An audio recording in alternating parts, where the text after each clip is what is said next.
yá ẹ káàárọ̀ sà, ẹ káàárọ̀ mà. Ẹ rí pé mi ò lè sùn.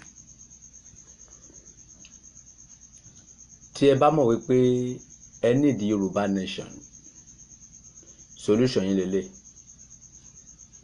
Gbogbo ẹ̀yin ọmọ Yorùbá pátápátá, ẹ jọ̀ọ́ tẹ́ bá ti ń rí fídíò yẹn bá mi share. Ṣé rí problem tí a ní nílẹ̀ Yorùbá ni wípé a ò mọ nǹkan tó ń ṣe wá gangan, a ò mọ ibi tí ogun ayé wa ti ṣẹ̀ wá.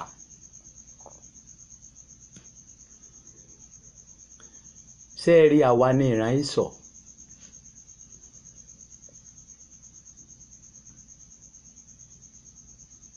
Tí bàbá Ísákì tó ṣe èpè fún wípé lóòótọ́ ilẹ̀ máa ní ọ̀rá ṣùgbọ́n a máa ṣe ẹrú àbúrò ẹ̀.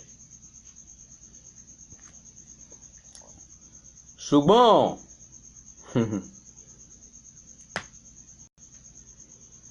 kí ìkan wà níbẹ̀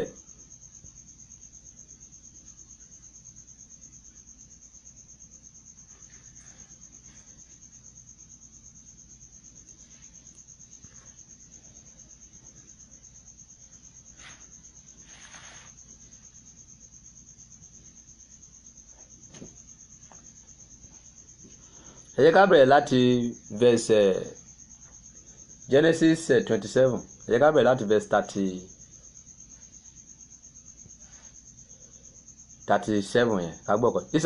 Ísákì sì dáhùn ó sì wí fún Ísọ̀ pé, wò ó, èmi ti fi òun ṣe olúwa rẹ, àti gbogbo àwọn arákùnrin rẹ ni èmi ti fi ṣe ìránṣẹ́ rẹ̀, àti ọkà àti wáìnì ni mo fi gbé e. Èwo ni èmi ò sì á ṣe fún ọ ní ìsinyìí? Ísọ̀ sì wí fún bàbá rẹ̀ pé, ère kan ṣoṣo ni ìwọ bàbá mi ní. Súre fún mi, àní súre fún mi pẹ̀lú bàbá mi. Ísọ̀ sì gbé ohùn rẹ̀ sókè ó sì sunkún, aṣọ ọ̀bọmọ yẹ mọ́ toró ti jà sáró. Ẹ̀yin ọmọ Yorùbá nìyẹn o. Ísákì bàbá rẹ̀ sì dáhùn ó sì wí fún un pé, wò ó, ibùjókòó rẹ̀ yóò ní ọ̀rá ilẹ̀ gẹ́gẹ́ bẹ́ẹ̀ ṣe ní petrol lónìí.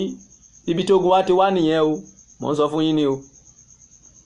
Àti ibi ìrì ọ̀run láti òkè wá. Nípa idà rẹ ni ìwọ ó máa gbé, ìwọ ó sì máa sin arákùnrin rẹ.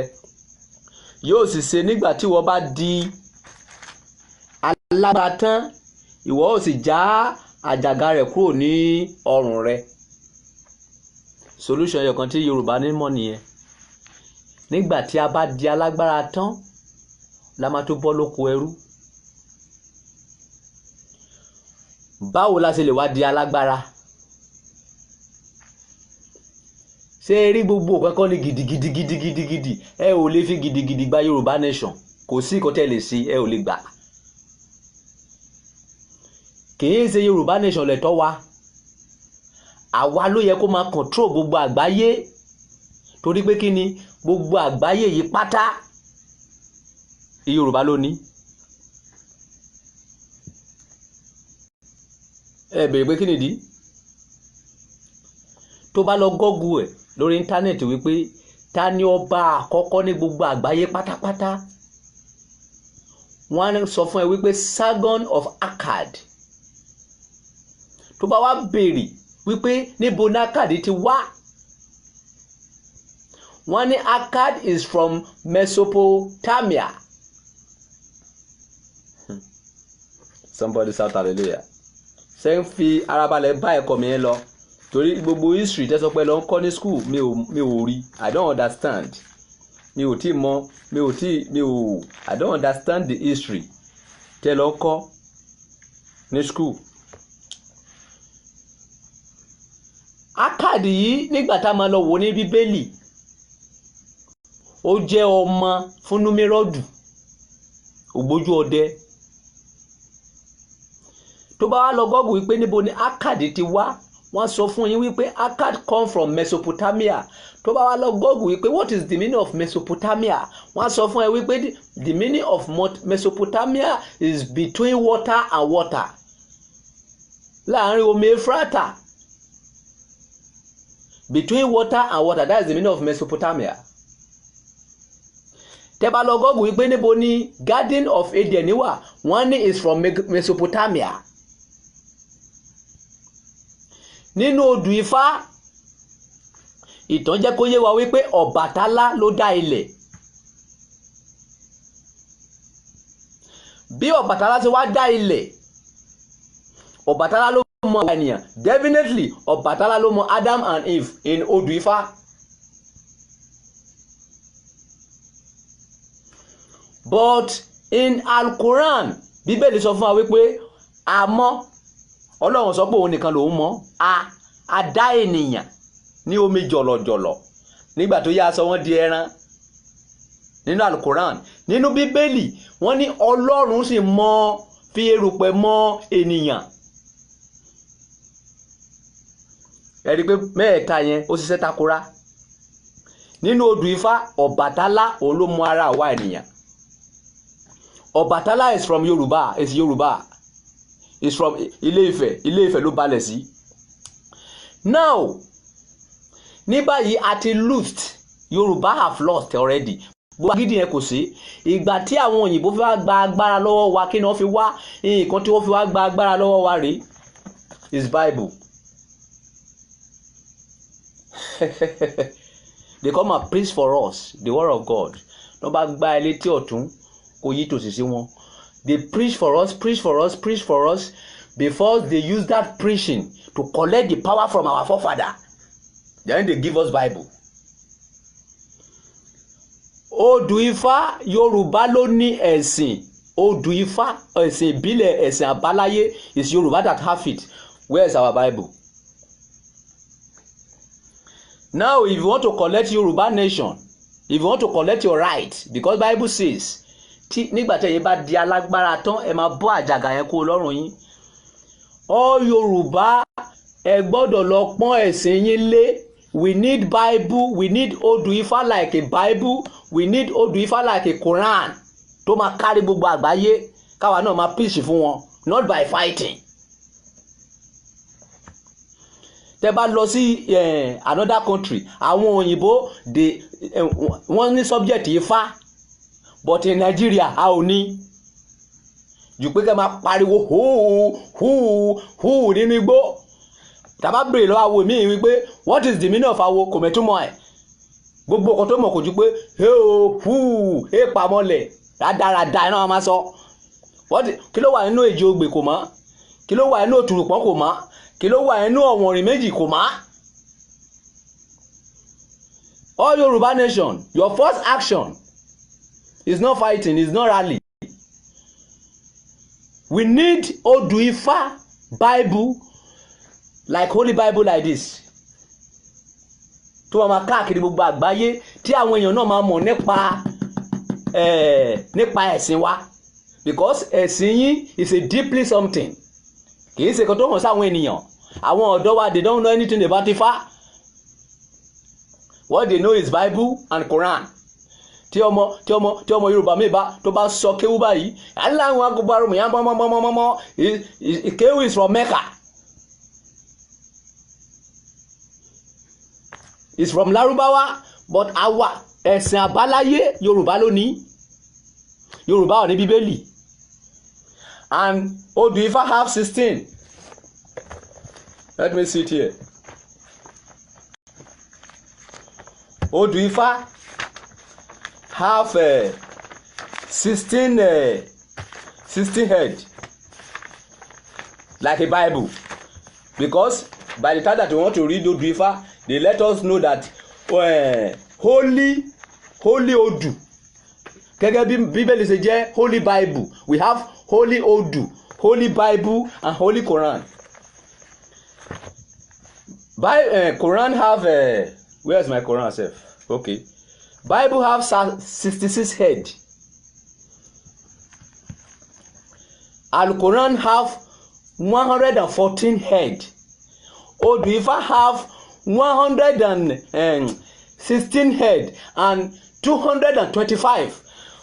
Now we start from Ejogbe, Oyèkú méjì, Ìwòyè méjì, odì méjì, ìrosùn méjì, ọ̀wọ̀ràn méjì, ọ̀bàrà méjì, ọ̀kàrà méjì, ògúndá méjì, ọ̀sá méjì, ìka méjì, òtùrùpọ́n méjì, òtúrá méjì, ìrèté méjì, ọ̀sẹ́ méjì, ọ̀fun méjì. Now ẹ bèrè lọ́wọ́ gbogbo ọmọ Yorùbá tó ń wà ní school àwọn kéékèèké yẹn, they don't know anything about it, but they can read Genesis for Revelation, they can read Kéwú from Fatia to Ansin, but they don't know anything about Odu. Why? Not Bible. All what you know, you dey do oro. Kẹ́ máa kígbe orí burúkú kiri lóru. Ìgbé adarada, ìgbé tí ò ní mẹ́nì, and you don't know anything about what you are crying about. Nínú Bíbélì wọ́n fi èèyàn ṣe ètùtù nínú Bíbélì. Àwọn wo náà fi ṣe ètùtù nínú Bíbélì? Ìran Sọ́ọ̀lù tó lọ pa ènìyàn, wọn kì í ṣàdédé fi ènìyàn ṣe ètùtù. Bẹ́ẹ̀ ni, ó ní irú àwọn èèyàn tó fi ń ṣe ètùtù. Ṣùgbọ́n nísìnyí ẹ tó bá ti rin ìwọ̀rù ẹ ti fi ń ṣe ètùtù. Ṣé Bíbélì nínú odù Ifá wọ́n ní Ọbàtálá wọn ló bí ẹbọ. Níbo ni Ọbàtálá ti sọ fún yín wípé kẹ́ máa gbé ẹbọ lọ sí di igi? Ọbàtálá Elédùmarè ló ní kẹ́ bọ. Ọ̀rúnmìlà nígbà tó dé Elédùmarè ló ní kẹ́ máa bọ. Nígbà táwọn òyìnbó máa dé wọ́n wá with God, with Bible. They collect our power. They carried God, they give us Bible. If you need your Yoruba nation, if you need your freedom, because we don't need Yoruba nation self, we want to rule all over the world because we are father of all the world.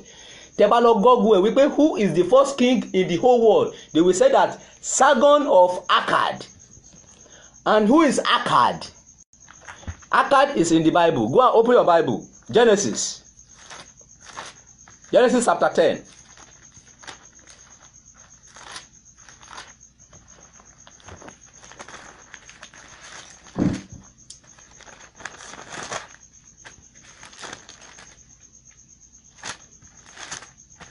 Genesis chapter 10, the first king in the whole world. Genesis chapter 10. The crown on the head of Elizabeth. Àwa Yorùbá la ní. Àwa Yorùbá la ní gbogbo àgbáyé yìí. Torí mi mọ̀ nǹkan tẹ́ lọ kọ́ ní school, I don't understand. Gbogbo history tẹ́ lọ wá yẹn, ẹ lọ wá history half. Go back to Ọgbà Édẹ́nì. Ọgbà Édẹ́nì is from Mesopotamia. King of Akkad is from Mesopotamia, and Mesopotamia is from Ife. Because if Ibẹ̀ náà ti kọ́kọ́ dá ayé. Now, who is Akkad? Go and Google it as I'm talking now. But who is the first king for the whole world? The first king. One is Song of Akkad. Now, who is Akkad? Nínú Genesis chapter 10, verse 6 to 10. Let's read. Àwọn ọmọ Hama, Kusi, àti Misramu, àti Feti, àti àwọn ọmọ Kusi. Kusi sì bí Númírọ́dù. Bíbélì pè Númírọ́dù ní ògbójú ọdẹ. Ìran àwọn wo ló ń ṣe ọdẹ mọ́mì dádì? It's Yorùbá. Kusi sì bí Númírọ́dù. Òun sì bẹ̀rẹ̀ sí di alágbára ní ayé. Ẹ máa di point yẹn mú o. Òun sì ṣe ògbójú ọdẹ níwájú Olúwa. Númírẹ́dù náà ni a sì ṣe wípé gẹ́gẹ́ bí Númírẹ́dù ògbójú ọdẹ níwájú Olódùmarè. 10. Ìpàṣẹ ìjọba rẹ̀ ní Bábélì. Ó bẹ̀rẹ̀ ìjọba ní Bábélì àti Areki àti Akkad. Go and Google it now that who is the first king for the whole world. The first king. Wọ́n ní Sargon of Akkad. Wàá wá Google wípé is from where? One is from Mesopotamia. What is the meaning of Mesopotamia? Láàárín omi sí omi. But àwọn òyìnbó ti turn everything down. Wọ́n ti dàrú mọ́ àwọn bàbá lójú. Wọ́n mọ̀ kọ́ta ṣe mọ́. Ibi mi náà pè ní Mesopotamia. If go and Google that, what is the meaning of Mesopotamia? Is between water and water. Between Ephrata and one water. Odù Ifá sọ fún wa wípé Ọbàtálá òun ló dá ara wa. Kòrán sọ fún wa wípé a dá, wọn sọ pé Ọlọ́run nìkan ló dá. Bible sọ wípé Ọlọ́run dá. So the solution of Yorùbás, torí Bíbélì yẹn nígbà tí Ísákì bẹ́ èpè fún ìṣọ̀tán, ó sọ̀rọ̀. Ó ní nígbà tí wọ́n bá di alágbára tán torí ẹ bá pé ìgbà yẹn ló máa tún bọ́ àjàgà yẹn kó lọ́rùn ẹ. Àìjẹ́bẹ̀ o máa ṣerú àbúrò ẹ for life ni. Èpè yẹn ló máa wá Yorùbá torí ẹ̀gbọ́n everybody la jẹ́. Tẹ́ bá ṣàkíyèsí gbogbo orange tó wà ní gbogbo àgbáyé, àwa la ní orange tó káàkiri gbogbo àgbáyé jù. Àwọn òyìnbó wọ́n mọ history Yorùbá ju àwa ọmọ Yorùbá lọ, tí ò jẹ́ kó rí bẹ́ẹ̀.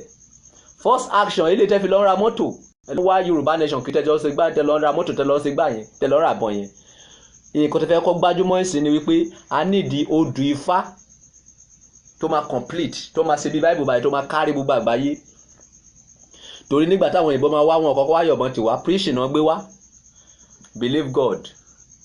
All this idol, don't serve idol. Idol tí tẹ̀yin serve, Ògún, Ọya, Ọ̀ṣun tẹ̀yin pè ní odù Ifá yẹn ṣe ló dàbí ìgbà tó jẹ́ pé a bá sọ pé Elijah, Elisa, Mọ́sì, Jésù, òrìṣà kan ni wọ́n. But how you people are serving your own idol is different from how Bible is doing its own. Ànábì Muhammad òrìṣà kan ni. Lónìí, if any Muslim want to mention Muhammad, they will say that sallallahu wa salam. Tí àwọn ọmọ Ọ̀rúnmìlà tó bá fẹ́ pe Ọ̀rúnmìlà nísìnyí pẹ̀lú àpọ́nlé tó ní agbára ni. So key Yorùbá for the first action now. Before you do anything, ẹ lọ kọ́kọ́ ṣe meeting nìna. We need this thing. Bíbélì tó jẹ́ ti odù Ifá tó máa complete. Tó bá complete, bí Bible ṣe ya yẹ̀yẹ́ tó ń ṣe pín sí gbòòrò, kí wọ́n pín odù Ifá náà, kí wọ́n pín this thing, kí wọ́n pín odù Ifá tó jẹ́ ẹ̀sìn àbáláyé yẹn, kí Bible ẹ̀ náà kó ṣe kíni kó wà ní ìgboro, wọ́n bẹ̀rẹ̀ sí ń tà. Kì í ṣe ilé tó máa lọ kọ́ ní kọ́nà kan, wọ́n máa ṣe like Bible like this. Ẹ̀sìn àbáláyé kò lákọsílẹ̀. Èèyàn mélòó ló ní ẹni tó bá sáwó ìsìn kò lè mọ odù Ifá? Ọlọ́kọ̀ fún wa lórí ọ̀fẹ́ ká mọ̀ ni. Bẹ́ẹ̀ ni mi ò bá anybody sí awo, but I know what is gbogbo ọkọ̀ tó wà lódù Ifá kò sí lè tí mi ò mọ̀. Ẹ̀bùtá fún mi ni. Gbogbo ọkọ̀ tó wà ní Quran kò sí lè tí mi ò mọ̀. Gbogbo ọkọ̀ tó wà ní Bible kò sí lè tí mi ò mọ̀. Ẹ jọ̀ọ́ ẹ̀yin gbogbo àgbà Yorùbá, ẹ fi Yorùbá nation sílẹ̀ for now. Ẹ lọ bojú ẹ̀ pé níbo lẹ ti ṣubú. Yorùbá ló ní gbogbo àgbáyé o. Ìgbà tí Ọlọ́run máa dá èdè rú nínú Bíbélì, Yorùbá ni wọ́n ń sọ kó tó di pé Ọlọ́run dá gbogbo èdè rú. Yorùbá ní Ádámù àti Éfà. Torí wa máa bèrè pé báwọn mọ̀.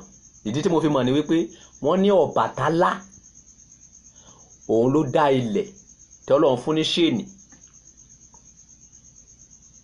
Bible ò sọ ẹni tó dá ilẹ̀, Quran ò sọ ẹni tó dá ilẹ̀. Bible kò sọ fún wa wípé ní àtètèkọ́ṣe Ọlọ́run dá ọ̀run àti ayé, ayé sì wà ní jújù. Ṣùgbọ́n odù Ifá ṣàlàyé bí a ṣe dá ilẹ̀, wípé Ọlọ́run fún Ọbàtálá ní ṣéènì láti ọ̀run wá pẹ̀lú iyẹ̀pẹ̀ àti adìyẹ àti chameleon. Wípé nígbà tó bu iyẹ̀pẹ̀ yẹn sílẹ̀, ó ju adìyẹ lé lórí, iyẹ̀pẹ̀ yẹn sì bẹ̀rẹ̀ sí kíni, ó bẹ̀rẹ̀ sí ń fẹ̀. Láti dá ilẹ̀ nìyẹn. Ṣùgbọ́n nínú Bíbélì wọ́n ní àtètèkọ́ṣe Olúwa dá ọ̀run àti ayé, wọn ò ṣàlàyé bó ṣe dá. Ẹ̀yin ọmọ Yorùbá, ẹ fi Yorùbá nation sílẹ̀ for now, because nǹkan tí a ti lose tí ó ti ju Yorùbá nation lọ. Nàìjíríà jọ jìyà ẹni, a máa jọ gbádùn ẹni. Tá bá fi Nàìjíríà sílẹ̀ báyìí, ìṣe ló dàbí ìgbà tó jẹ́ pé ìyàwó tó wọn àti ọkọ ẹjọ́ jìyà, tí ọkọ yẹn kọ́lé tó wá fọkọ yẹn sílẹ̀, àtúfẹ́ wà tó wá lọ bẹ̀rẹ̀ another grade 1. It's a stupidity. Ní nǹkan tí a ti lose gbogbo àgbáyé, àwọn òyìnbó ti sọ wá dẹrú. Ògbọ́n nǹkan tẹ́nìkan sọ lọ́jọ́ mẹ́ta yìí, àmú ẹjọ́ president lọ sí àjọ àgbáyé, àwọn olójú àjọ àgbáyé. Ṣé ọba Amẹ́ríkà, ṣé Elizabeth sì ló fẹ́ mú ẹjọ́ àwọn Amẹ́ríkà wá sí Nàìjíríà? Sẹ́rípà ti dàbúrò. Èpè tí Ísákì ṣẹ́ fún Ísọ̀ lọ́jọ́ yẹn, òun ló mọ gbogbo wa o. Ní báyìí, tá bá fẹ́ bọ́ àjàgà yẹn kú lọ́rùn wa, ẹ jẹ́ káwa náà ká ṣe kíni, ká gbé preaching tí Elédùmarè tí ó wá jáde o, tí Ọ̀rúnmìlà mú wá, ìwé bíbélì bí wọ́n ṣe sọ àlùkòrán kalẹ̀ fún Muhammad, tí wọ́n fún Mósè àti Jésù ní bíbélì, bẹ́ẹ̀ náà ló ṣe fún Ọ̀rúnmìlà ní odù Ifá o. Tí a bá dẹ̀ tó fẹ́ wá wo ìtàn yẹn dáadáa, odù Ifá gan ó tún ní mínì ju bíbélì àti Koran lọ, torí pé kí ni Ọ̀rúnmìlà is not a human being,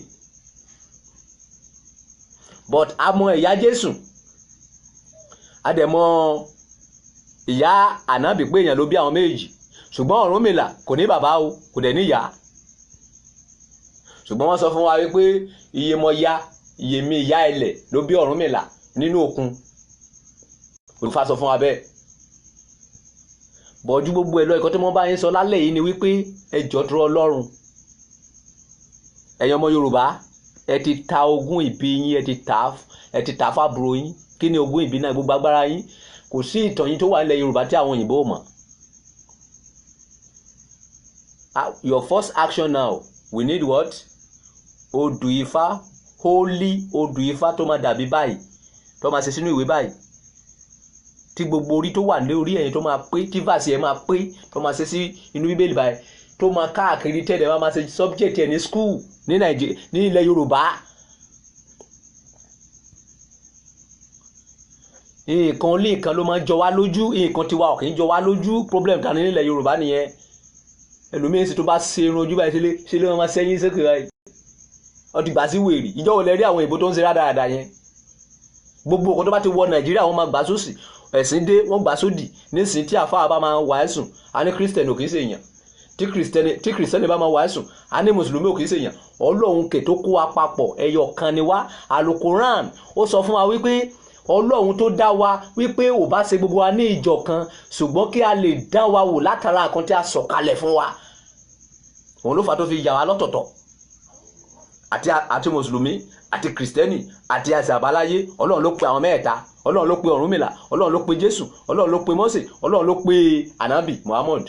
Ìwé tí àwọn Muhammad, ṣe bí àwọn ará Mẹ́kà ló gbé Muhammad ga tó jẹ́ ká mọ Muhammadu, ṣe bí àwọn ló lọ kọ Koran wá, ṣe bí àwọn òyìnbó ló jẹ́ ká mọ ẹni tó ń pè ní Jésù. Kí ló dé tí ẹ̀yin Yorùbá tẹ́ ẹ̀ jẹ́ kí ayé mọ ẹni tó ń pè ní Ọ̀rúnmìlà pẹ̀lú bíbélì yín dà, odù Ifá yín dà, inú orò igbó orò yín òlẹ̀ tí máa ń kà á. Mélòó nínú yín ló mọ odù Ifá? Àwọn ọmọ yín mélòó ló lè sọ odù Ifá láti orí 16 yẹn kó kà sórí nínú àwọn ọmọ Yorùbá? Mélòó ni? Gbogbo kọ́tẹ́ ń jà fún yẹn, ẹ kàn ń waste ẹ̀mí yín dànù, ẹ kàn ń para yín dànù láì ní mínì. What you want to do first now, ẹ lọ ṣe bíbélì odù Ifá jáde, we need it. Àwọn ọmọ kéékèèké tó ń bọ̀ lẹ́yìn yín nídìí ẹ̀. Ẹni orò tí bàbá kan bá ń ṣe, tí àwọn àgbà bá ṣe, tí wọ́n bá fi hàn ọmọdé ìdí, ó máa parun ni. Nǹkan táwọn bàbá láwa ṣe, tí wọ́n ṣe báìbù jáde, tí wọ́n ṣe odù Ifá jáde, òun ló pa Yorùbá lọ. Ẹ máa dìgbà tí báìbù ti jáde, ẹ máa dìgbà tí Koran ti jáde. Odù Ifá kẹ̀ wá síwájú wọn wò, ààrẹ ni kọ́. Ẹ wá sáwo, what's the meaning of awo? Lọ gọ́gù ẹ̀ pé what's the meaning of awo? Awo means pastor, imam. Kò sí nǹkan big deal ń bẹ̀. Nǹkan big deal tẹ́ lọ ṣe nínú awo kò ju yí pé bóyá ẹnìkan rìn wọ rùkẹ́ pa. Tó bá yẹ pé kò sí alágbára dẹ̀ wà láyé mọ́ ni. Tẹ́ bá yẹ pé lágbára, kí ló tẹ̀ sọ fún Boko Haram láti yọ ìpé kan kú, kẹ́ lu àfọ̀ṣẹ yín, tẹ́ sọ pé màá bẹ́pẹ̀ fún ẹ o, màá sì gbá o, kí ló tẹ̀ lu àfọ̀ṣẹ nínú ilé yín wípé ó yá ẹ̀yin Boko Haram tẹ́ wà ń bẹ̀ yẹn, ó yá ẹ kú kán dẹ̀ kú. Alágbára kan ò sí láyé, Ọlọ́run nìkan ló lágbára. Ṣùgbọ́n ẹ̀tọ́ tọ́lọ́ bá fún èèyàn téèyàn bá misuse yẹ, ẹni ẹ máa di ẹni yẹpẹrẹ. Àwa Yorùbá ti misuse ẹ̀sìn wa ní ẹ̀sìn àbáláyé, kò dẹ̀ sí àkọsílẹ̀ fún. Tí Mùsùlùmí bá máa wàásù báyìí, á ní àwọn bọ̀rìṣà yẹn. Tí Kìrìsìtẹ́nì bá máa wàásù, á ní àwọn bọ̀rìṣà. Àwọn Kìrìsìtẹ́nì àti Mùsùlùmí kẹ̀ wọ́n bọ̀rìṣà ju àwọn babaláwo lọ. Ẹ bèrè pé lọ́nà wo? Ẹlòmíì dídé ó ti sọ pásítọ̀ ẹ̀ di Ọlọ́run, kí ló ń bọ̀ yẹn? Òrìṣà. Ẹlòmíì àní Ọlọ́run Èlíjà, Ọlọ́run Léne, Ọlọ́run Ọ̀ṣọ́fà, Ọlọ́run Igbá, Ọlọ́run Àwo. Bí àwọn kan ti sọ pé Ṣàngó o, Ọya o, Iye o, Yèyé o, kò sí yàtọ̀.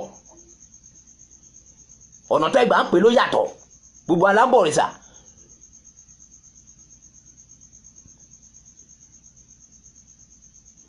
ẹ jọ̀ọ́ ẹ lọ ka bíbélì, ẹ lọ ka Quran, ẹ jẹ́ kọ́rọ̀ Ọlọ́run yé yín.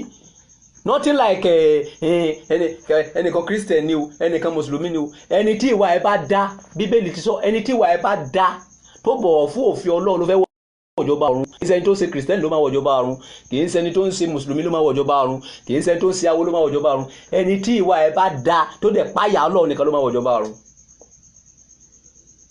Òun ni mo ti sọ fún yín yẹn. Ẹ jọ̀ọ́ ìwọ tó bá wò mí máa ṣe àfídíò yìí pé àwa ọmọ Yorùbá á di bíbé odù mímọ́ gẹ́gẹ́ bí wọ́n ṣe kọ́ bíbé mímọ́ holy bible holy odù, we need it. Tó máa kárí àwọn ọ̀dọ́ wa táwọn náà máa kà bí wọ́n ṣe ń ka bíbélì ti yí ẹlòmíì lórí kò máa kan tó ṣe. Tó bá sọ fún ẹlòmíì báyìí ó yá gba àgbo yìí kó lọ lò. My pastor tell me I know this. Pastor ẹ̀kẹ́dẹ̀ jẹ ẹ̀fọ́ oúnjẹ wédú. Ó mà ṣe o. Bíbélì sọ pé àwọn èèyàn mi ń ṣìnà tó wọn ò ní mọ̀. Wọ́n ti sọ fún mi pé mi ò gbọ́dọ̀ lo paracetamol, àdúrà nìkan ni. Jésù fúnra ẹ̀ nígbà tó fẹ́ la ojú afọ́jú, Bíbélì sọ pé ó tutọ́ sílẹ̀ ní lọ́kàjọ́ 9. Ṣé iṣẹ́ yẹn ṣe ti kìrìsìtẹ́nì ni? Jésù tutọ́ sílẹ̀ ní John 9, ó tutọ́ sílẹ̀ ó fi ṣe amọ̀, ó fi lọ ojú afọ́jú, ó ní kó lọ wẹ̀ ní adágún Sílóámù. Ìgbà tí arákùnrin yẹn lọ, ó wẹ̀, ó ríran. Kí ló dé tí Jésù sọ pé kí aláfọ́jú yẹn lọ máa gbàdúrà? Ẹlòmíì prayer ló bà ayé ẹ̀ jẹ́. Àwọn èèyàn mọ̀ tó mọ̀ prayer. Ẹni tó bá máa pray fọ́lọ́run tó lọ máa gbọ́. Wàá páyà Ọlọ́run. Ìwọ tó páyà Ọlọ́run tó lọ sórí òkè, ó páyà Ọlọ́run ó lọ kú sí ṣọ́ọ̀ṣì. Àdúrà ò lè gba ọkàn lọ ni. Ṣé ẹ rò pé àwọn èèyàn pásítọ̀ kì í gbàdúrà fún Boko Haram látijọ́ yìí ni? Olúwa gbogbo Ọlọ́run ní gbọ́. Ó ní wọ́n máa wí, ó ní o Isaiah 59. Isaiah 59. Mi ò lè sùn tó ti Nàìjíríà. Yes. Ọlọ́run Isaiah 59. Bí ọ̀rọ̀ yẹn ṣe wá lórí mo ṣe jí yẹn. Kíyèsí ọwọ́ Olúwa kò kúrú láti gbani. Isaiah 59 verse 1. Kíyèsí ọwọ́ Olúwa kò kúrú láti gbani, bẹ́ẹ̀ ni etí rẹ̀ kò wúwo tí kì yóò fi gbọ́. Ṣùgbọ́n àìṣedéédé yín ni ó yà yín kúrò lọ́dọ̀ rẹ̀, àti ẹ̀ṣẹ̀ yín ni ó pa ojú rẹ̀ mọ́ kúrò lọ́dọ̀ yín tí òun kò fi gbọ́. Tó bá yẹ pé báwọn èèyàn ṣe ń polongo ìgbàgbọ́ tó Kìrìsìtẹ́nì Mùsùlùmí wọ́n ṣe sọ pé àwọn lágbára tó, kò yẹ kó kún Boko Haram kan ní Nàìjíríà mọ́. Agbára dáadáa wo náà ní? Anybody ò ní agbára kankan, Ọlọ́run nìkan ló ní agbára. Ẹni agbára àti awo àti pásítọ̀ àti àfáà kò sẹ́ tó lágbára. Ẹni tó bá ti ń sùn kò lágbára. Agbára dáadáa ló ní. Ìjọba gan lágbára mọ́ kẹ́lẹ̀ mọ̀ ipò Ọlọ́run tóbi, kò sẹ́ni tọ́lọ́run lè mú. Boko Haram di ọ̀kànràn sí ìjọba lọ́rùn. Ìṣe ni kidnapper dẹ̀ máa pè ìjọba sí. Hello, ẹ gbé oúnjẹ wá o. Àwọn ọmọ ìṣẹ̀ bá gbé oúnjẹ wá, oyè báyìí la fẹ́ gbà o, ṣé ìjọba dẹ̀ lágbára nìyẹn? Gbogbo agbára Jésù lọ́wọ́ rẹ̀ ló wà o. Kò sí lọ́wọ́ oṣó, kò sí lọ́wọ́ aláwo gbogbo agbára gbogbo agbára Jésù lọ́wọ́ rẹ̀ ló wà o. Àwọn ọmọ wa ọmọ ìtàn nípa Yorùbá, ìdí nìyẹn tó fi ń lajú wèrè tó fi ń wọ pátákiri. A nídìí odù Ifá Yorùbá tó máa kárí. Ẹ̀yin Yorùbá nation, nǹkan tẹ́ máa kọ́kọ́ fèsì nìyẹn. Kẹ́yìn náà kẹ́ wá lọ preach fáwọn ti lóyìnbó, kẹ́ lọ fi Ṣàngó preach fún wọn. Wípé according to prophet Ṣàngó, according to prophet Ògún, gẹ́gẹ́ bí àwọn ṣe ń preach fún wa wípé according to prophet Elijah, according to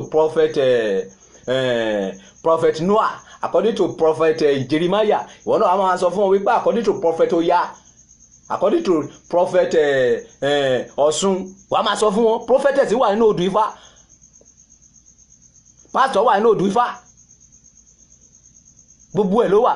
Ó wà nínú Quran, imam, jama ní eriwo, àwọn ọmọ eriwo, jama, àwọn ọmọ awo, àwọn ọmọ ìjọ. Kò sí secret kankan nínú awo kankan. Secret tó wà ń bẹ̀ ni pé kán pa èèyàn, bóyá ẹnìkan rìn wọ òru kan lọ pa ó tán. Kò sí secret kankan bẹ̀.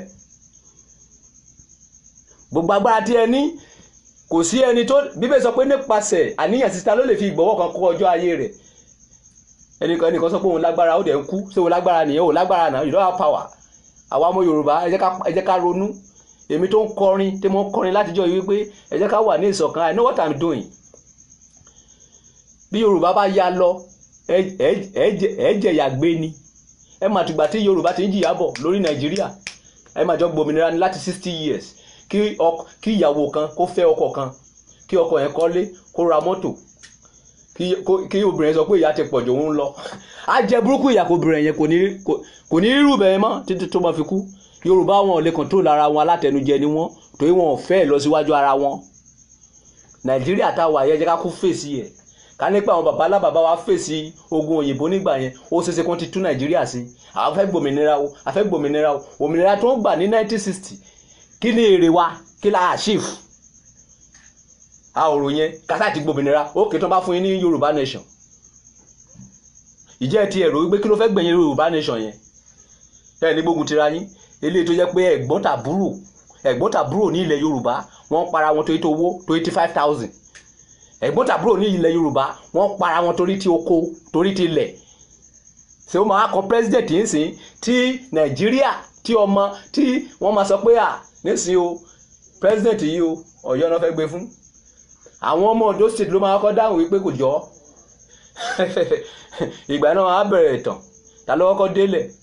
Ìgbà yẹn máa sọ pé Ilé Ifẹ̀ ni, ìgbà yẹn l'Ọ̀yọ́ máa sọ pé òun lẹ́nu àkọ́kọ́, ìgbà yẹn ni Ondo state náà máa fọ́nbù.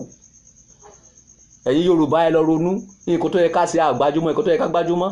A ti ta gbogbo ogún ìbí wa dànù, a ti jẹ́ àtàrò, wọ́n ti fi búrẹ́dì wa kó bá wọn ló mọ bẹ̀ lọ, wọ́n ti gba gbogbo agbára wa lọ, àlágbára mọ́. Odù Ifá la nídìí báyìí kí àwọn ọmọ wa kàn mọ̀ nípa ìtàn ìṣẹ̀dálẹ̀ àdáyébárí ayé ni Bíbélì bá Odù Ifá. Ayé òun ni Kùránì bá Odù Ifá, ṣùgbọ́n àwọn ará Mẹ́kà wọ́n gbé èdè wọn lárugẹ, wọ́n ṣe Bíbélì wọn jáde. Àwọn òyìnbó wọ́n ṣe Báíbù jáde. Ẹ̀yin Yorùbá kí lẹ ń dúró wò? Ẹ̀sìn àbáláyé dà, Bíbélì yín dà. Àárín ara yín nìkan lẹ ti mọ̀. Ẹ wá gé kélekèle orí 225 tó sọ pé Ifá ní, bóyá 256 bóyá 259 ẹsẹ̀ tó ní òun dà. Níbo láti lè rí? Bookshop wo lẹ ti ń tà tó máa kárí? Ṣé àwọn òyìnbó ní? Ṣé Nàìjíríà ní? Ṣé ẹ ti ṣe jáde lédè òyìnbó? Ẹ ti ṣe jáde lédè Yorùbá? Kòrán tó wà lọ́wọ́ mi sìn, èdè Yorùbá wà ń bẹ̀, English wà ń bẹ̀, Lárúbáwá wà ń bẹ̀. Èdè Kòrán yín dà, èdè Odù Ifá yín dà. Ẹ ò ní. Wọ́n ń pariwo kiri Yorùbá nation. Ìgbà tẹ́ bá Yorùbá nation tán kí lè rè yín? What do you want to achieve? Yorùbá nation kì í ṣe Yorùbá nation lẹ́tọ́ wa. Àwa ló fẹ́ control gbogbo àgbáyé yìí. Ọlọ́run ti sọ wípé tí a bá di alágbára tán a máa bọ́ àjàgà kúrò lọ́rùn wa. Nǹkan tá dẹ̀ lè bọ́ àjàgà yẹn ni ọgbọ́n, kì í ṣe ìjà.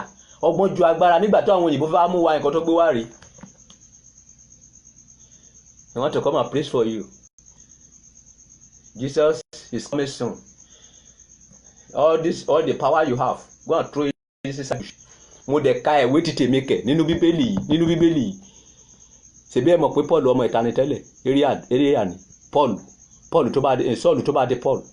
Agbára tó ń lò nígbà tó wà láyé kòkó dànù. Nígbà tó di Kristẹni tán, ó ń fi ìbàntẹ́ yẹn ó fi ń wo àwọn ènìyàn sàn. Nínú Act of Apostle. Ṣùgbọ́n wọ́n wá wàásù fún àwọn bàbá wa, wọ́n kó agbára dànù, wọ́n gbé Bíbélì máyà. Yorùbá ẹ jẹ ìyà.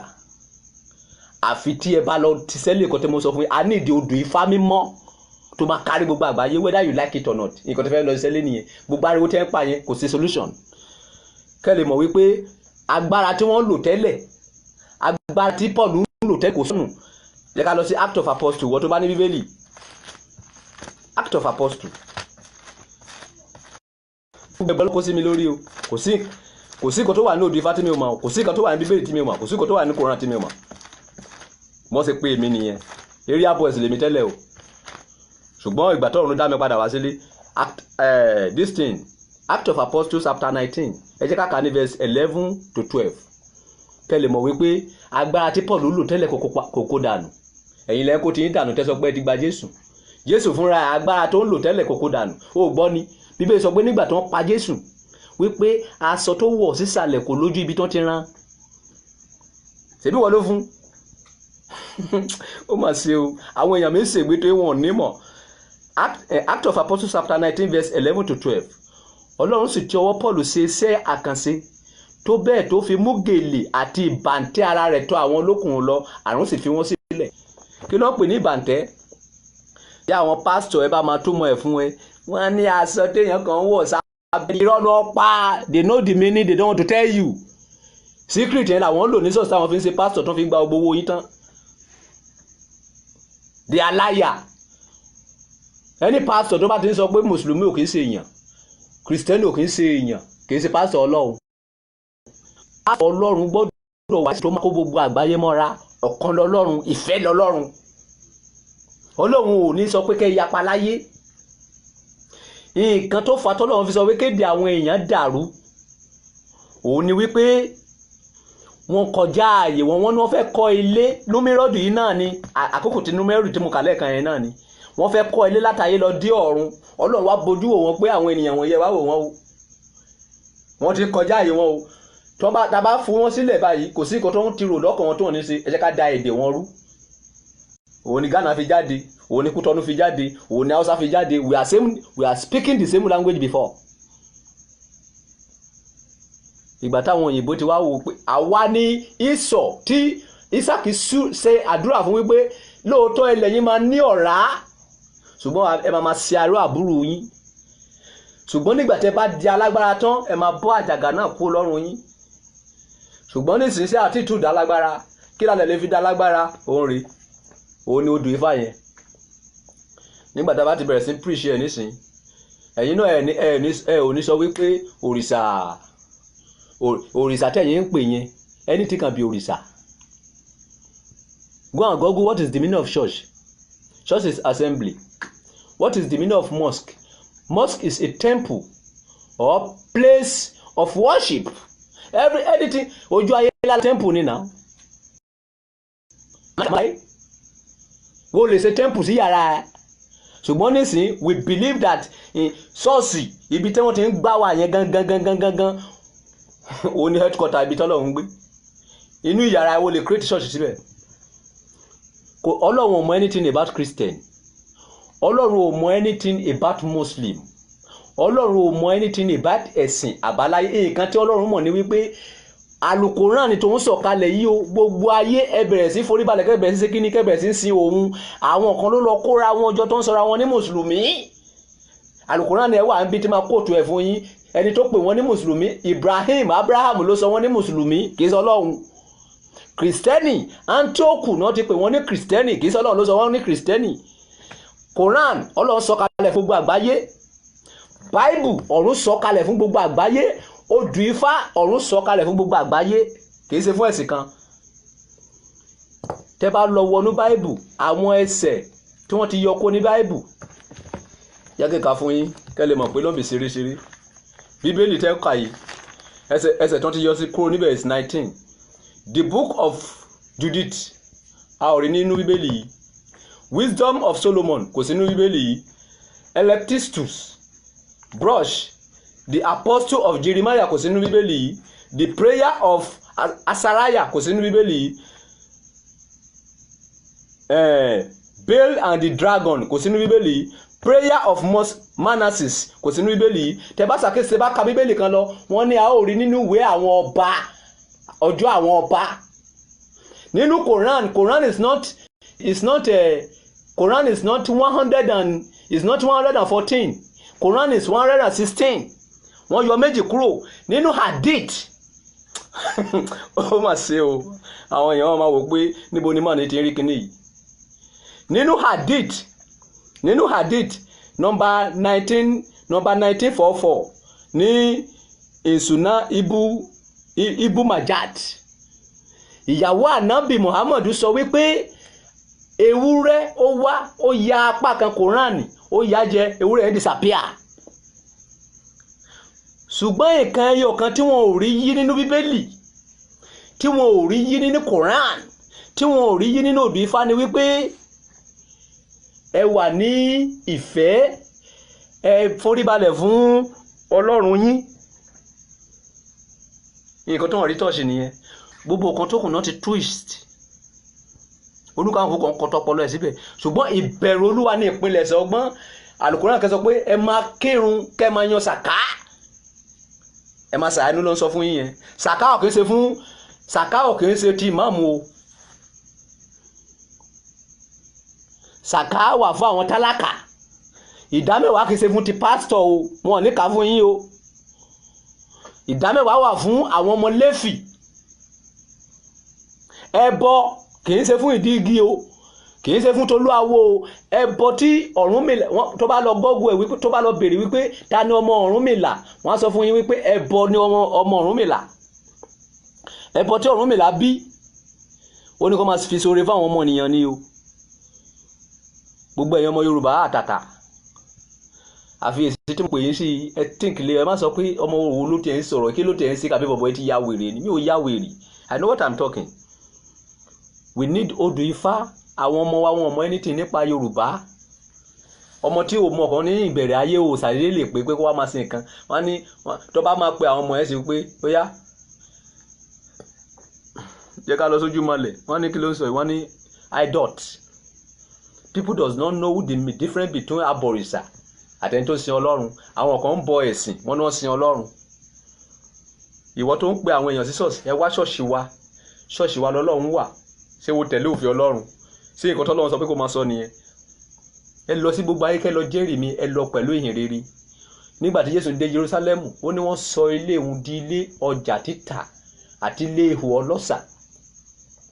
Ṣọ́ọ̀ṣì ń sìn ó di business, mosque ti di business. Ìbẹ̀rù Olúwa nìkan àti ìwà rere ló lè gbé wa dé ìjọba ọ̀run. Ṣùgbọ́n ní ayé yìí, ẹ̀yin ọmọ Yorùbá tẹ́ bá fẹ́ bọ́ lóko ẹrú, number 1 action tẹ́ máa kọ́kọ́ take, ẹ lọ ṣe odù Ifá ní different language tó máa kárí gbogbo ọmọ Yorùbá pátá, tó máa kárí gbogbo àgbáyé. Tẹ́ máa ta fún Ìgbò, tẹ́ máa ta fún Ghana. Àwọn òyìnbó ló ṣe Bible jáde tó wá ń ta fún yín ní Nàìjíríà. Ọ̀rọ̀ Ọlọ́run ló wà ń bẹ̀ o. Ṣùgbọ́n láti ara wọn lọ́lọ́run ti gbé èèyàn kan dìde tó ṣe kíni, wọ́n kọ́wọ́ ti ẹni yẹn, wọ́n gbé ọ̀rọ̀ yẹn jáde, ó di kíkà fún gbogbo àgbáyé. Láti ọwọ́ Muhammad òun ni Quran ti jáde. Àwọn ará ẹ̀ kọ́wọ́ tí wọ́n kọ́ ní èdè ìlú wọn. Òun lẹ́yìn Yorùbá lọ rán ya salamu alaikum rahmatullahi barakatuh. Èdè ìlú bàbá ẹ ló ń sọ yẹn. Ìdí ni ìgbà tí mo fẹ́ ra Quran, tí ẹ bá ti ní Yorùbá mi ò fẹ́. Nǹkan tí mi ò gbọ́ lédè mi, ẹlòmíì kéwú kò kọ́ ìtumọ̀. Ẹni tó ké ìtumọ̀ kí ló kà? Wọ́n máa sọ èdè rádaràdà bí wọ́n ṣe pé kò mọ̀. Kéwú kì í ṣe nǹkan tó jẹ́ pé ó wà, kì í ṣe nǹkan tó wà important. Nǹkan tó ń kà kó mẹ̀túmọ̀ gangan ni kókó. Wo kéwú láti sí lọ́dọ̀ làwọn àfáà gbogbo ọ̀gọ́dọ̀ wa sọ látàárọ̀ kí lè túmọ̀ ẹ̀ ó ní òmà. Wo kéwú ò ké túmọ̀, ò lọ sí skul. Ẹni tó lọ sí skul tó gba certificate, irú kéwú rádaràdà wo nìyẹn? Ẹni tó ka Bíbélì tí Bible yé tó tún lọ sí bí àwọn abọ̀rìṣà. Bíbélì sọ fún wa wípé ẹrù àwọn olódodo tí àwọn kèfèrí ni. Wọ́n ń sin Ọlọ́run, wọ́n ti ń ṣe bí kèfèrí. Why do you read the Bible? Ṣé àpẹẹrẹ pé à ń ka ọ̀rọ̀ Ọlọ́run wà ní Nàìjíríà sá? Ṣé àwọn tó wà nílé àgbìmọ̀ aṣòfin, ṣé kò sí Christian láàrin wọn? Ṣé kò sí Muslim láàrin wọn? Ṣé kò sí àwò láàrin wọn? Kí ló dé tí wà wọn ò dá? Ọ̀rọ̀ tí wọ́n kà kò yé wọn. Eléyìí tó jẹ́ Mùsùlùmí nínú wọn, Al-Quran ò yé. Eléyìí tó jẹ́ Christian nínú wọn, Bíbélì ò yé. Eléyìí tó jẹ́ awo nínú wọn, kò mọ anything nínú odù Ifá. Bíbélì làwọn òyìnbó Ifá gbá wa o. Ẹ̀yin Yorùbá tí ẹ bá fẹ́ bọ́ nínú oko ẹrú, ẹ lọ ṣe ìwé odù Ifá jáde tó máa kárí gbogbo àgbáyé ní èdè oríṣiríṣi. Káwọn náà bẹ̀rẹ̀ sí ń kọ, kẹ́ẹ̀dẹ̀ fi sí subject ní school. Ògún wọn ló control irin. Àwọn òyìnbó lọ divert ẹ̀, wọ́n máa fún yín ní àwọn orúkọ wèrè, chemistry, biology, ìgbáradáradá, gbogbo nǹkan tó ṣe láyé, gbogbo nǹkan tó lọ kọ́ ní school lé ní ilẹ̀ Yorùbá ló wà. Ògún ló control irin. Anything NEPA, Ṣàngó ni. If you want to read about a law, Èṣù ló wà ní ṣáájú ẹ̀. Ìwọ tó pera ní Christian tó lọ read the law, Èṣù lọ́mọ ẹ bá ṣiṣẹ́, Èṣù ló wà ní ṣáájú law. Lọ́ka odù Ifá wà bá ń bẹ̀. If you want to become a lawyer, wà bá Èṣù jẹun. Eléyìí tí mo wá bá yín sọ gangan ni wípé eléyìí tó jẹ́ ẹ̀mí lógún ní gbogbo ọ̀rọ̀ tí mo sọ látàárọ̀, mo kàn já yín sí àwọn key kankan ni because ọ̀rọ̀ wà nínú mi a ní ìdodo Ifá bí Bible báyìí àbí ẹ ò kì í gbọ́ ni holy odù mímọ́ Gani Adams we need odù mímọ́ tó máa kárí gbogbo àgbáyé ẹ̀yin olówó tẹ́gùn jẹ́ ọmọ Yorùbá ẹ lọ kóra yín jọ that is what we need. ẹ̀yin náà ìwàásù tí àwọn bàbá ńlá bàbá àwọn òyìnbó wá wàásù fún wa nígbà yẹn tó fi gba agbára àwọn bàbá ńlá wa lọ àwa náà fẹ́ wá lọ wàásù fún wọn pẹ̀lú nǹkan táwa náà ní bẹ́ẹ̀ ni in another form àìjẹ́ bẹ́ẹ̀ òkú ẹrú ni gbogbo wa máa kú sí kò sá àfi tí àwọn ìran wa tó bá tó ń bọ̀ tó bá já sí nǹkan tí mo ń sọ yìí Adam and Eve Yorùbá ni wọ́n.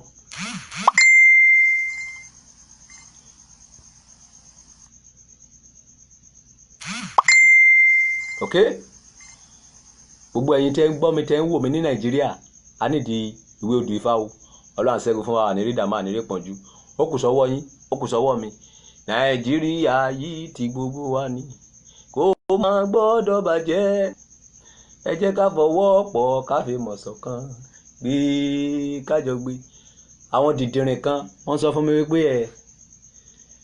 ọmọ àlè Yorùbá lèmi wípé kò yẹ kí n máa kọrin fún Nàìjíríà ìwọ tó bá ka Bíbélì tó bá ka Kòrán tó bá ka odù Ifá wàá mọ̀ wípé ìṣọ̀kan Ọlọ́run fẹ́ ìyapa yes gbogbo Nàìjíríà yìí gbogbo àgbáyé yìí pátá ẹnìkan ni gbogbo wa ọ̀dọ̀ Ádámù àti Éfà láti ṣẹ̀ wá nothing like Nigeria nothing like Ìgbà àwa la ń pínra wa Kírísítẹ́nì àti Mùsùlùmí ọ̀tá ara wọn ni wọ́n jẹ́ torí pé wọn ò mọ nǹkan tó ń kà ìfẹ́ lọ́lọ́run ó ní ẹni tó bá wà tí ò bá ní ìfẹ́ ó ní kò mọ Ọlọ́run Kírísítẹ́nì tó ń sọ fún Mùsùlùmí pé kì í ṣe Ọlọ́run ló ń sìn tó mọ Ọlọ́run Mùsùlùmí tó ń sọ fún Kírísítẹ́nì wípé Èṣù ló ń sìn ṣé ó mọ Ọlọ́run ṣé kí ni tèmi àtiwọ́ láti dára wa lẹ́jọ́ ṣé wọ́n lè dá mi lẹ́jọ́ ṣé mi lè dá ẹ lẹ́jọ́ ẹ má ṣe dára yín lẹ́jọ́ Ọlọ́run nìkan ló ní ìdájọ́ Ọlọ́run nìkan ló mọ ẹni tó ń sin òun ẹni tó bá ti ní ìfẹ́ kò mọ Ọlọ́run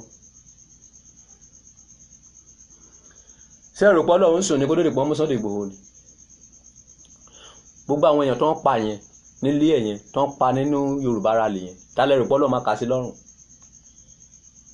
kó tó di pé èèyàn máa ń jà ó máa ń ro àròjinlẹ̀ àwọn ìjọba rẹ̀sùn kà sí yín lẹ́sẹ̀ wọ́n ní ẹ̀ ń dà lérú wọ́n lẹ́sẹ̀ hooligans ká ní pé Sunday Igboho ká ní pé ó fèsì wípé ẹ pa àwọn ènìyàn mi nípakúpa òkè mi ò fẹ́ má ká ní pé ẹnìkan ló fèsì ni bàbá alábàbá ẹnìkan ò lè mú Ọlọ́run máa dúró sẹ́yìn ẹ̀ pa ni ṣùgbọ́n Yorùbá nation ìyapa tó lọ mú wọ̀ yẹn ibẹ̀ lọ́lọ́run ti pẹlẹgó tó ń wò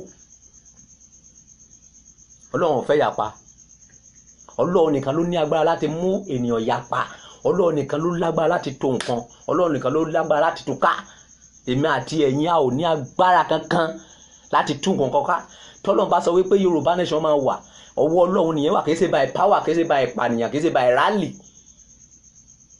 gradually ni ó kàn máa ṣẹlẹ̀ lọ́jọ́ kan wẹ́rẹ́ ni àwọn òyìnbó torí pé èpè tọ́lọ́run ti ṣẹ́ èpè tí Ísákì ti ṣẹ́ yẹn Ọlọ́run ló fún wọn ní brain yẹn wípé ẹ lọ torí pé ẹ̀gbọ́n ló máa sin àbúrò ẹ lọ wàásù fún wọn ìgbà tó ń dé wọ́n bẹ̀rẹ̀ wàásù àwọn bàbá wa kó jẹ wọ́n gba Bíbélì Oníṣàngó gbé Ṣàngó ẹ̀ sílẹ̀ Onígbàdí gbé Ṣàgbàdí ẹ̀ sílẹ̀ Oníṣàwòròdé gbé Ṣàwòròdé ẹ̀ sílẹ̀ táwọn ọmọ wa sì tó bá fẹ́ dásà nígboro wọ́n ní lélẹ̀ ìtọ́jú là yìí ẹ̀ sì ń sin àwọn òrìṣà yẹn ẹ fọwọ́ sí júwe ilé bàbá yín àwọn òrìṣà yẹn làwọn òyìnbó gbé lọ sí ìlú òyìnbó tó ń lọ fi ń ṣe mọ́tò tó ń lọ fi ń ṣe fóònù tó ń lọ fi ń ṣe jet tó ń lọ fi ń ṣe oríṣiríṣi ṣùgbọ́n òrìṣà tiwa àwa fi ń fò ní a fi ń para wa níbí Yorùbá péwu yín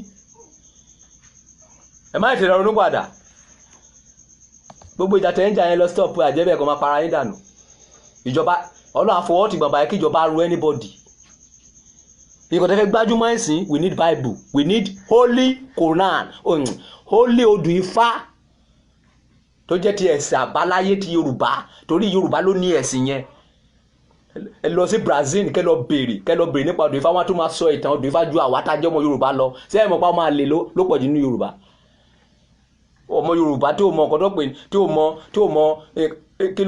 mọ kí lè jẹ gbé sọ kò mọ́ kí ni ọ̀sá méjì sọ kò mọ́ ṣùgbọ́n wọ́n kí ni Genesis kí ni Matthew sọ kí ni oya kafatia wàá máa gbọ́ yàsínsì wàá máa gbọ́ kéwọ́ oríṣiríṣi ṣé èdè ìlú bàbá ẹ̀ ló ń sọ yẹn. mi ò ní fi ọwọ́ òsì júwe ilé bàbá mi. èmi ò kì í ṣe mẹ́ta lọ́kan o, pásítọ̀ lèmi o. ẹ gbọ́ mi, ẹ jẹ́ kí ṣàlàyé ara mi fún yín torí ó ṣe kí ọ̀rọ̀ mi má yé yín. I am Prophet Adelana Adekunle Solomon aka ta ló fẹ́ kú bàbá àgbà before like a Saul. Nígbà tí mo wà láyé èmi náà pè ní ta ló fẹ́ kú bàbá àgbà, but now I am King Solomon for all nations. Now mo ní àǹfààní àti ka Bíbélì,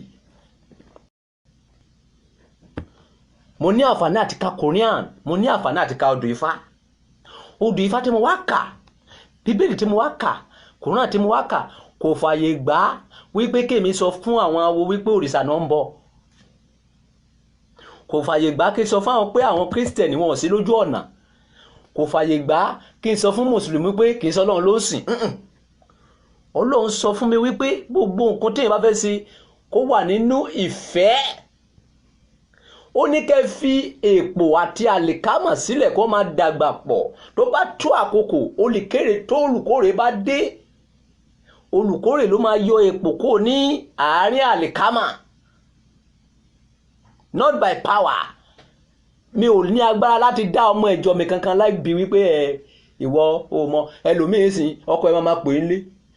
Pásítọ̀ mi wà ti sọ pé mi gbọ́dọ̀ létí o. Ó ti ń bọ òrìṣà. Pé pásítọ̀ ẹ olórìṣà ẹ tó ń bọ. You are bọ̀rìṣàs. Whether you like it or not, you dey bọ̀rìṣà. Ìwọ tó dé ṣọ́ọ̀ṣì tó gbé àgbélébù síwájú, tó forí balẹ̀ fún àgbélébù, ó ti bọ̀rìṣà. Tó Bíbélì sọ wípé ìwọ kò gbọ́dọ̀ ya àwòrán ohun kan ní ìsàlẹ̀ ilẹ̀, ní òkè yẹ̀pẹ̀ kàbí ní ìsàlẹ̀ omi kàbí ní òkè ọ̀run yìí, ìwọ kò gbọ́dọ̀ forí balẹ̀ fún wọn. Nítorí pé Ọlọ́run wú ni mí tí máa ń bẹ̀rẹ̀ sí bàbá lára ọmọ láti ràn kíní tí dé ràn kẹrin. Ẹlòmíì tó bá dé ṣọ́ọ̀ṣì á lọ forí balẹ̀ nídìí àpáta. Àṣẹ á lọ forí balẹ̀ fún yẹn o. Kí ló fà á? Bíbélì òye. Nǹkan tó sáà ń sọ ni wípé according to what our pastor says, òun fúnra ọ̀ká o, according to what our pastor says. So pastor ẹ lọ́lọ́run. Quran is for everybody. Bible is for everybody. Odù Ifá is for everybody. Jẹ́ kí n ka odù Ifá kan fún yín. Kẹ́ lè mọ̀ wípé odù Ifá tó bá ní ìmọ̀ ẹ̀ ayé máa yí ẹ. Nínú ìwé Òjòògbè orí kìíní ẹsẹ̀ 2 ó sọ̀rọ̀ kan. Ó ní ìgbà tó di ọjọ́ kan woman ẹ ti gajúlẹ̀ wò mí pé wọ́n fẹ́ gbọ́ odù Ifá, kò sílẹ̀ tí mi ò mọ̀ sẹ́. Ó ní nígbà tó di ọjọ́ kan, ó ní wọ́n wá pe Ọ̀rúnmìlà wípé ikú ń pa wọ́n ní ìlú kan o, wípé àrùn ń ṣe wọ́n ńbẹ̀, wípé òfò ń ṣe wọ́n níbẹ̀, wípé ẹjọ́ ń ṣe wọ́n níbẹ̀, wípé kí bàbá Ọ̀rúnmìlà àgbọn mèrègún kó wá ṣe kí ni kó wá wò wọ́n sàn bẹ̀. Nígbà tí Ọ̀rúnmìlà dìde tó fẹ́ máa lọ, ó pàdé àwọn ọmọ wẹ́rẹ́ méjì lọ́nà. Ẹ máa gbọ́ ẹ̀kọ́ yẹn o, ẹ̀kọ́ odù Ifá ni mo ń sọ fún yín yìí o. Ìgbà tó pàdé àwọn ọmọ wẹ́rẹ́ yẹn, àwọn wẹ́rẹ́ sọ pé bàbá àgbọn mèrègún níbo lẹ́ ń lọ. Odù Ifá yẹn sọ pé bàbá ò dá wọn lóhùn. Ìṣe ni bàbá bẹ̀rẹ̀ sí ń lọ. Nígbà tí bàbá máa dé ibi tó ti fẹ́ ṣe ìṣẹ́gun, tó rí ikú, tó rí òfò, tó rí ẹjọ́, tó rí àrùn, bàbá pọ̀fọ̀, ikú ò sí o, àrùn ò sí o, òfò ò lọ o, ẹjọ́ ò lọ o. Bàbá bínú padà bọ̀ nílé. Ó tún á pàdé àwọn ọmọ ẹ̀kan yẹn. Àwọn ọmọ yẹn wá sọ pé bàbá níbo lẹ ti ń bọ̀? Kí ló tójú yín ti fàrò ṣe bẹ́ẹ̀ yín lẹ tẹ̀ wá lódù tí a mọ odù ṣe bẹ́ẹ̀ yín lẹ kọ́ wa nífà tí a mọ fá, kí ló dé bàbá? Sọ fún wa. Ó ní ẹ má dáhùn. Wọ́n pè mí ní ìlú kan ni wípé kí wá lé ikú, kí wá lé àrùn, kí wá lé òfò, kí wá lé ìdààmú dànù. Kí ló wá ṣẹlẹ̀ bàbá? Ó lóun ò rí wọn lé. Bàbá ó kéré ẹ máa rí wọn lé. Bàbá ní òkè báwo ni máa ṣe sí? Wọ́n ní kí bàbá wá igi tó ń torí so mẹ́rin, igi tó ń dìdí so mẹ́rin, èso igi tó ń torí so mẹ́rin, èso igi tó ń di ìdí so mẹ́rin. Ẹ máa gbọ́ ẹ̀kọ́ yẹn lọ o. Ibi tí Ọ̀rúnmìlà ti sọ fún yín, ibi tí odù Ifá ti sọ fún yín pé kẹ́ máa ṣèkà, mo fẹ́ máa o. Tẹ̀yìn rẹ̀ wọ́n bọ̀ òrìṣà. Alẹ́ ẹ̀mọ́ ọkọ̀ tó wà lódù Ifá ẹ̀kan pariwo ni. Mo mọ ibi tí mo sọ̀rọ̀ dé o. Ọ̀rúnmìlà wá dáhùn kí bàbá Àgbọnmìrègún wọ́n wípé mi ò mọ igi tó ń torí so o, mi ò dẹ̀ mọ igi tó máa ń ti ìdí so. Wọ́n ní bàbá obì òun ló máa ń torí so, atayire òun làwa pè ní atayẹ́ òun ló máa ń ti ìdí so, obì òun ló máa ń torí so. Bàbá sọ pé báwo lòun máa ṣe sí, wọ́n ní kí bàbá sáà já, wọ́n ní àwọn máa tẹ̀lé bàbá. Nígbà tí bàbá dé ibi tí ikú wà, wọ́n ní kí bàbá ju èso obì kan àti atare kan kó jù sí ibi tí ikú wà. Ìgbà tí bàbá máa ju kíní ẹ̀ sí ibi tí ikú wà, wọ́n ní ikú sídìí. Wọ́n ní nígbà tí ikú sídìí, wọ́n ní nígbà tí wọ́n máa padà bójú wẹ̀yìn wo bẹ̀, wọ́n ní owó rẹpẹtẹ wá wà nílẹ̀, owó rẹpẹtẹ wá jọ nílẹ̀. Bàbá wa béèrè lọ́wọ́ àwọn ọmọ yẹn pé ṣe bí ikú lálé níbí yìí, èwo ni tówó? Wọ́n wá sọ fún bàbá pé ẹ mọ̀ pé ẹni tó bá fẹ́ kú kò lè lówó, owó àti ikú ló jọ rìn. Ìwọ tó bá fẹ́ kú o ò lè lówó sẹ́. Mi ò fẹ́ kú o, tálákà ló máa kú sí. Mánà ọ̀kan nìyẹn. Bàbá tó ju atare kan àti obì kan, ó tún jù síbi tí àrùn wà. Nígbà tí àrùn máa sí, ìgbà tá a bá padà wo ibi táwọn àrùn máa ti sí, àwọn obìnrin rọ̀ gbọ̀dọ̀gbọ̀dọ̀, ẹlẹ́yìn ńlá oríṣiríṣi, fine lady. Bàbá tó wá béèrè wípé èwo tún ní tàwọn obìnrin níbi tí àrùn ti kúrò. Àwọn ọmọ yẹn mí kanlẹ̀, wọ́n ní pé bàbá obìnrin ló ní àrùn, inú obìnrin tó bá ní àrùn kò lè bímọ. Inú àrùn yìí òun ni àwọn obìnrin ti ń bímọ. Bàbá mí kanlẹ̀ wípé ẹni tí odù Ifá yẹn bá yọ sí, wọ́n sọ fún wípé kó lọ máa gbàdúrà kó má rí ìjà obìnrin tàbí kó má kó àrùn láti ara obìnrin. Ẹ máa gbọ́ ẹ̀kọ́ odù Ifá o. Kẹ́ wo bó ṣe ń dùn létí, bó ṣe ń ẹ̀kọ́ kì í dùn mọ́ bó ṣe ń gbọ́ yẹn. Odù Ifá ìjọgbe mo ṣe ń ka o. Kí ló wá ṣẹlẹ̀ lẹ́yìn ẹ̀? Wọ́n tún wá jù síbi tí ẹjọ́ wà. Nígbà tó máa jù síbi tẹ́jọ́ wà, nígbà tí ẹjọ́ máa sídi báyìí, wọ́n ní àwọn ọmọ wẹ́rẹ́, wọ́n ní ẹ tó bá mọ̀ pé òun fẹ́ bímọ láyé ó gbọ́dọ̀ láìkẹ́ ẹjọ́. Ìwọ tó bá lè rojọ́ ò lè bímọ. Kábíyèsí Elédùmarè. Ẹyọ kan tó kù nígbà tó máa dé ibi tí òfò wà, ó ju atare kan síbẹ̀, ó ju obì kan síbẹ̀. Nígbà tó máa ju òfò sí, nígbà tí òfò sí, bàbá wa sọ wípé lẹ́yìn ẹ̀ kí la wá rí? A wá rí àwọn arúgbó kẹ̀jẹ́. Bàbá wa béèrè pé èwo tún làwọn tàrúgbò. Ó ní ẹni tó bá fẹ́ dàgbà láyé, tó bá fẹ́ tọ́, ó ná ojú ẹ̀ máa rófo. Bí kò rí ikú ọmọ, ikú aya, ikú ọkọ, bẹ́ẹ̀ bá ti tọ́jú, bẹ́ẹ̀ bá ti fẹ́ darúgbó jù ó máa rí òfò. Bí bàbá ṣe ṣẹ́gun wọn nìyẹn. Nígbà tí bàbá máa ṣẹ́gun wọn, bí àwọn ọmọ kékeré ṣe yí padà, wọ́n di àjàgùnmọ̀lẹ̀ òde ọ̀run. Wọ́n wá sọ fún bàbá yẹn wípé ọmọdé gbọ́n, àgbà gbọ́n la fi ń dálé Ifẹ̀. Wọ́n ní odù Ifá yẹn kọ́ wa wípé kéèyàn má fojú tẹ́bẹ́lú ẹnikẹ́ni. Má wo pé ẹnìyàn ọmọdé, má wo pé ẹnìyàn àgbà, má wo pé ẹnìyàn kísà. Kò sí ẹni tó lè ràn yàn lọ́wọ́. Torí pé bàbá yẹn ò kí wọn nígbà tó ń lọ. Ká ní pé bàbá yẹn, ká ní pé àwọn ọmọ yẹn, ká ní pé wọn wá láti ṣe oore fún bàbá yẹn, bọ́n ṣe máa lọ nìyẹn. Bí bàbá yẹn ò ṣe ní lágbára mọ́ nìyẹn. So alágbára ó ní ọjọ́ títí ẹ̀. Gbogbo wa la wúlò fún ara wa. Ìdí nìyẹn tí mo fi sọ fún ẹ̀yin Yorùbá nation. We need ourselves to succeed. Hausa need Yorùbá, Yorùbá need Igbo. Bí a ṣe rí rèé, bí ara wa ṣe rí, orí kò lè sọ pé kí lójú fẹ́ ṣe.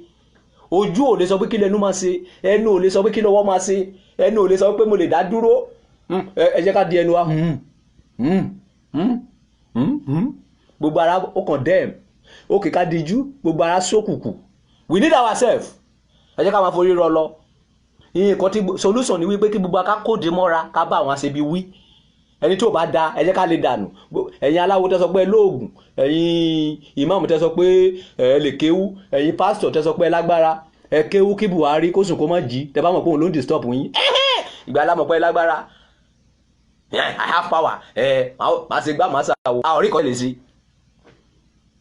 agbára kì í ṣe kéèyàn àgbà tó bá lómi sínú kì í pariwo tẹ bá mọ̀ pé Buhari ló ń disturb yín ẹ pé pa ṣèbí ẹ mọ orúkọ ẹ pé lóru ó ní ìdíwé táwọn bàbá wa fi ṣe lọ́jọ́ yẹn náà wọ́n á pè lẹ́ẹ̀mẹ́ta ó máa dáhùn ni wọ́n á fún ní gbà ó máa balẹ̀ ni ẹ lè sọ pé lágbára Boko Haram ok ẹ lè pé Boko Haram pa ní ẹ lè pé kidnapper ni ẹ jẹ́ ká yọjú sọ́dọ̀ Ọlọ́run ẹ lọ wá odù Ifá ọ̀rọ̀ odù Ifá tí Ọlọ́run sọ̀kalẹ̀ fún wa táwa Yorùbá tí a ò gbé jáde yẹn tí ò kárí gbogbo ayé ló fìyà jẹ wá so ikọ̀ tí fẹ́ bá ń sọ lóru èní ni Ọlọ́run jẹ́ kí n sùn lọ́la ẹ má gbàgbé mo ń lọ sí èmi àti àfáà yẹn a fẹ́ pàdé lọ́la àfáà Sheik àbí kí wọ́n pè àfáà Jamiu yẹn wọ́n ní kristẹni wọ́n ní tó bá ti ṣe kristẹni ṣe tabun ọ̀la èmi àti ẹ fẹ́ fèsì ra ìwọ tó bá ní kọ́ńtàkì ọwọ́ máa wò wá ní live mo fẹ́ lọ bèrè àwọn questions lọ́wọ́ ẹ̀ lọ́la wípé ibi tó ti rí ní Koran nìyẹn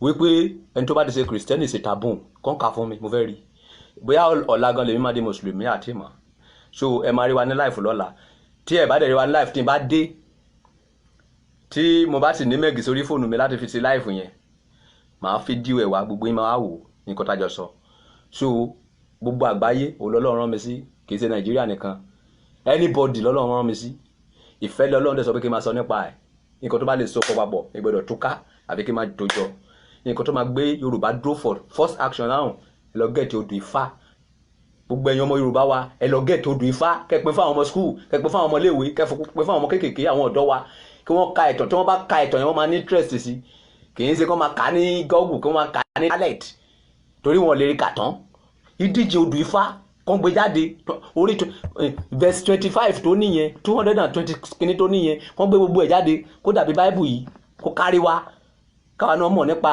ìṣẹ̀dálẹ̀ wa lórúkọ Jésù Ọlọ́run àṣẹ́gun fún wa Ọlọ́run sọ pé ká má bọ òrìṣà o Ọlọ́run sọ pé ká má bọ igi o kò sọ pé ká má bọ pẹ o Elédùmarè l'Ọ̀rúnmìlà sọ pé ká bọ o ẹ̀yin awo tinú yín lẹ́ ń ṣe o ẹ̀yin kìrìsìtẹ́nì Ọlọ́run sọ fún yín wípé ẹ̀yin pásítọ̀ lẹ́ni ìdámẹ́wàá o Bíbélì sọ bẹ́ẹ̀ o Bíbélì sọ pé àwọn ọmọ Léfì ló ní ìdámẹ́wàá o ẹ̀yin mùsùlùmí ẹ̀yin ìmáàmù Àlùkùránì sọ fún yín wípé àwọn àfáà ló ní sàká o Àlùkùránì sọ fún yín wípé obìnrin tó bá ṣe panṣágà nínú yín ó ní kẹ́ẹ̀nà ní ẹgbàá 100 kò sẹ́ni tó ń ṣe máa o gbogbo ilẹ̀ ń purọ́ jọ o oríṣiríṣi lẹ́ ń ṣe o Àlùkùránì sọ pé ẹni tó bá jalè ó ní kẹ́ gé ọwọ́ ẹ̀ kẹ́ gé ẹsẹ̀ ẹ ò ṣe máa o